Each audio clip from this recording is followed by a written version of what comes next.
ऐसे तो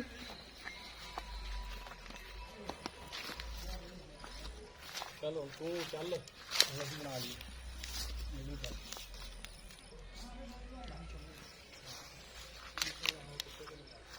ਜਾ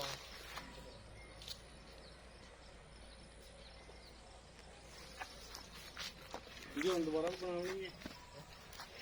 ਦੁਬਾਰਾ ਵੀ ਵੀਡੀਓ ਨਹੀਂ ਬਣਾਉਣੀ ਇਹ ਪਤਾ ਉਹੀ ਵੀਡੀਓ ਤੋਂ ਹੀ ਚੇਂਜ ਸਾਰਾ ਚੀਜ਼ ਅਗਰ ਤਾਂ ਲੋਡ ਕਰਨਾ ਕਰਾਫਟਿੰਗ ਦੇ ਜੀ ਇਹਦਾ ਨਾਮ ਤੋਂ ਸੰਗਾ ਕਰਾਫਟ ਪਹਿਲਾ ਸੁਗਾ ਮੂੰਹ ਦੋ ਦੰਦ ਫੀਲ ਕੀ ਹੋਦਾ ਠੀਕ ਹੈ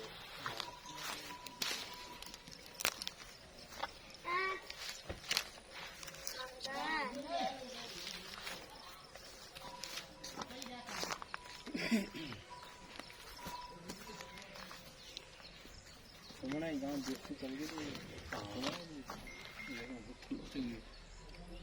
लोग बनने के डब्बा आ जा रहा है दोस्तों गाना खराब करेंगे